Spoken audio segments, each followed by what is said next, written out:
Hi, my name is Holly. I'm a 23-year-old social worker. I graduated from Bowling Green State University, and I'm a lover of just people. I love being with people. I love crafting. Basically any hobby, I'll do it if you put my favorite people with it. While I was at Bowling Green, I was diagnosed with bipolar disorder and major depression. I wasn't diagnosed until my sophomore year of college, and leading up to that, I would call every fall funk. I was really disappointed, I was discouraged, I would lay in my bed like most of the day, and I just thought that was normal until some of my friends who were very lovingly pointed out that that's not normal and that I should try to go to therapy. I went to therapy and I really loved it. My therapist was great, and she taught me how to be compassionate to myself for the first time. I was constantly surrounding myself with distractions, and I was constantly giving and serving others and wasn't really taking care of myself. In a helping profession, I was learning all about mental health and how to better serve people, and I wasn't even taking care of myself.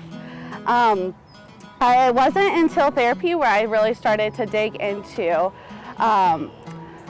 being compassionate and meeting those emotional needs that I had never met before.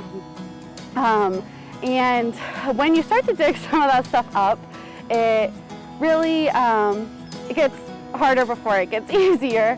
And it really brought up a lot of trauma from the past, and really brought up a lot of hatred towards myself.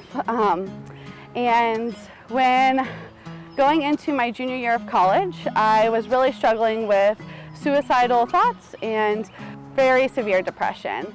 I was constantly surrounded by people, but felt so alone. And we continued to talk to my friends, but I realized just with the therapy I was getting once a week and my friends' support, it still wasn't enough. And winter of my junior year, I admitted myself into a psychiatric unit in Toledo, and after a suicidal attempt.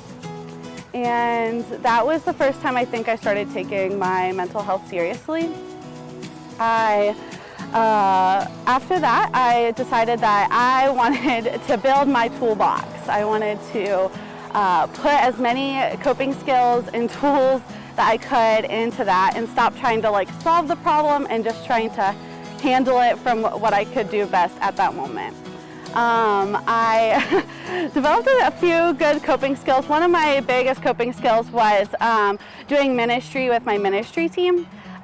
We went to high schools in the area and shared the hope and love of God with high schoolers and getting to invest in others.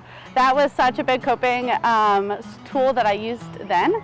And some other coping skills would just be going to safe spaces and drinking Dr. Pepper, which sounds silly, but I'd always have Dr. Pepper in my hand, all the time. It was such a comfort.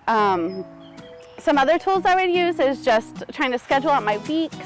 I thought that, and it works really well for me, I would schedule out my week and hold myself to that kind of expectation, but also be gracious to myself when life happens. And just trying to see the bigger picture of what life really is. Sometimes when you're in crisis, it just feels so foggy.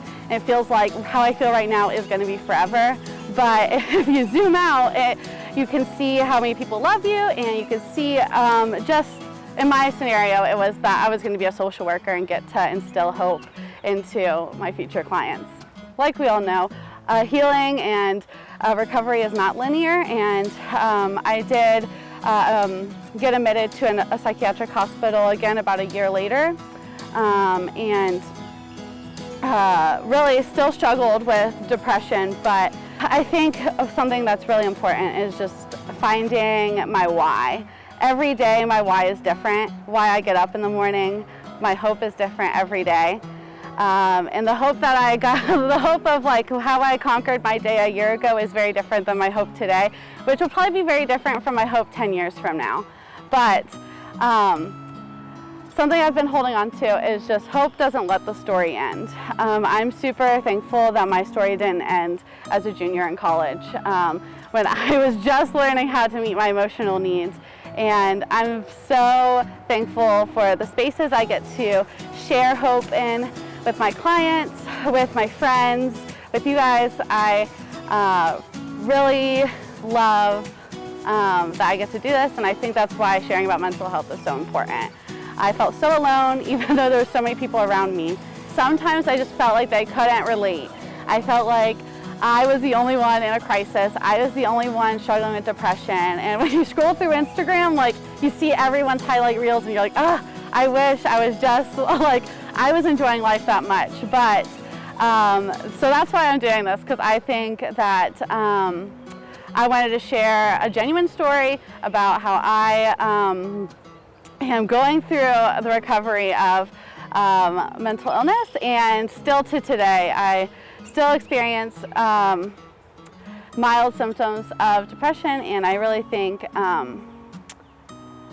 would have been really thankful for a story like this 2 years ago. Hi, my name is Holly, and I am more than my mental illness.